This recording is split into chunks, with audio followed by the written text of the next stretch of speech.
সালাম আলাইকুম, সবাই কেমন আছেন? আশা করি সকলেই ভালো আছেন। দীর্ঘদিনের চোট সংকটে পড়ে ফুটবল ছাড়ার কথাও ভেবেছিলেন নেইমার জুনিয়র। ব্রাজিলের এই তারকা ফুটবলারের বাবা নেইমার সিনিয়র এমন তথ্যই জানিয়েছেন।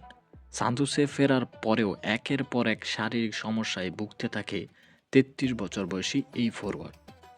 সময়টা ছিল মানসিক ও শারীরিকভাবে অত্যন্ত ক্লান্তিকর। সান্তোসে ফেরার পরও একের পর এক শারীরিক সমস্যায় ভুগতে থাকা ৩৩ বছর বয়সী এই ফরোয়ার্ডের জন্যও সময়টা ছিল মানসিক ও শারীরিকভাবে অত্যন্ত ক্লান্তিকর। নেইমারের হাঁটুর লিগামেন্টের গুরুত্বপূর্ণ চোটের কারণে সৌদি প্রো লিগের ক্লাব আল হিলালের সঙ্গে তার চুক্তি বাতিল হয়। পরে শৈশবের ক্লাব সান্তোসে ফিরে এলেন। পুরোপুরি ফিটনেস সমস্যার বাইরে আসতে পারেননি তিনি এখনও। সাম্প্রতিক সময়ে হাঁটুর মেনিসকাসে আবারও অস্ত্রোপচার করতে হয়েছে ব্রাজিলের সর্বকালের সর্বোচ্চ গোলদাতাকে। নেইমার সিনিয়র জানান, দীর্ঘ চিকিৎসা, পুনর্বাসন আর মাঠের বাইরে থাকতে থাকতে একসময় মানসিকভাবে ভেঙে পড়েছিলেন তার ছেলে। তিনি বলেন, একসময় ও আমাকে বলেছিল, আমি আর নিতে পারছি না। জানি না অপারেশন করানোটা আদৌ ঠিক হবে কিনা। আমার জন্য মনে হয় এখানেই শেষ। তখন বুঝেছিলাম মানসিকভাবে ও কতটা চাপে আছে। নেইমারের বাবা আরও জানান, সংবাদ মাধ্যমে অস্ত্রোপচারের খবর আগেভাগে প্রকাশ পাওয়ায় পরিস্থিতি আরও খারাপ হয়ে যায়। তিনি বলেন, সংবাদ মাধ্যমে খবর বেরিয়ে যায়, অথচ তখনও আমরা ওকে কিছুই জানাইনি।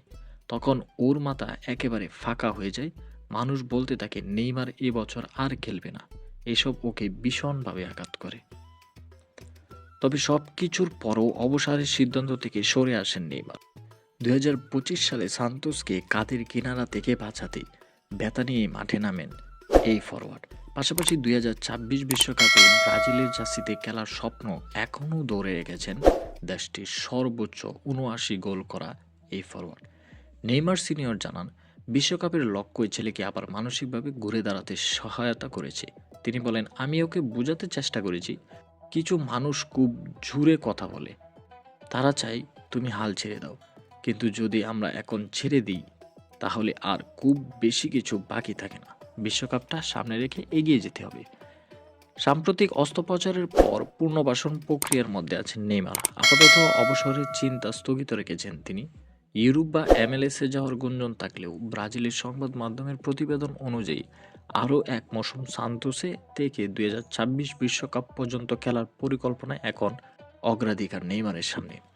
এই ছিল আজকের ভিডিওটি ভালো লাগলে লাইক, কমেন্ট এবং সাবস্ক্রাইব করতে ভুলবেন না।